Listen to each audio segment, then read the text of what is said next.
네, 박주민 최고위원의 발언 듣겠습니다. 예, 2018년 대비 작년 인구 증가율이 0.05%로 역대 최저치를 기록했다고 합니다. 올해를 기점으로 절대 인구수가 감소하는 것으로 돌아설 수 있다는 우려가 제기되고 있습니다. 저는 개인적으로 2018년에 아이를 얻었습니다. 그래서 지금 열심히 키우고 있는데 굉장히 힘들더라고요. 저조차도 이렇게 힘든데 다른 분들은 어떨까라고 생각해 보면 굉장히 가슴이 답답합니다.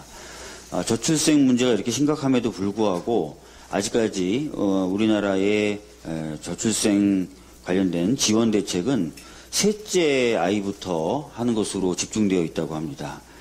이 부분을 고치기 위해서는 굉장히 많은 노력이 필요할 것 같고 여러 정치 세력들이 힘을 합쳐야 된다고 생각합니다.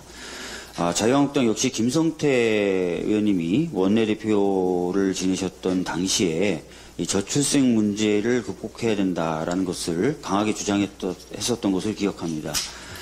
지금부터라도 모든 정당과 모든 정치 세력들이 좀 힘을 합쳐서 이 문제를 극복할 수 있었으면 합니다. 더불어민주당도 열심히 노력을 하도록 하겠습니다. 이성윤 전 법무부 검찰국장이 인사이동된 한 검찰 간부에게 보낸 문자에 대해서 주광덕 의원이 문자 내용의 첫 부분에는 약을 올리는 듯한 표현이 들어가 있고 중간에는 독설에 가까운 험한 말이, 마지막 부분에는 주님이 함께하길 바란다는 말이 들어있다라고 소개를 하면서 도저히 정상적으로 이해하기 불가한, 마치 권력에 취해 이성을 잃은 듯한 문자를 보냈다라고 주장을 했습니다. 주광덕 의원님께는 좀 두 가지 질문을 하고 싶은데요. 우선 첫 번째 질문은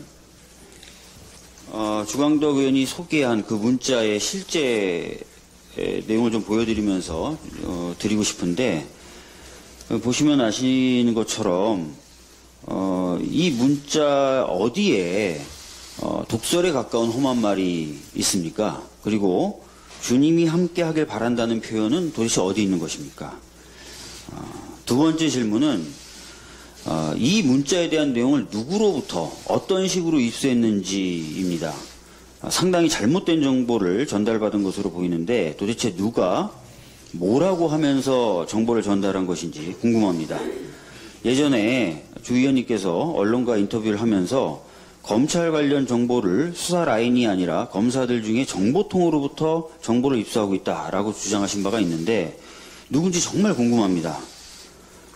법무부에서 이미 밝힌 바와 같이 개인 간에 주고받은 문자 내용이 유출되고 심지어 왜곡돼서 정치적 공격의 소지로 사용되는 것은 문제가 매우 크다고 생각됩니다.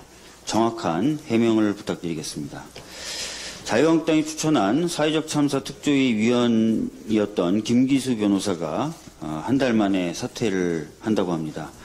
사퇴한 김기수 변호사는 임명 시부터 세월호 참사의 진상을 규명하기에 적합하지 않은 인물로 평가되어 왔고 세월호 가족분들로부터도 강한 반대를 받아왔던 인물입니다.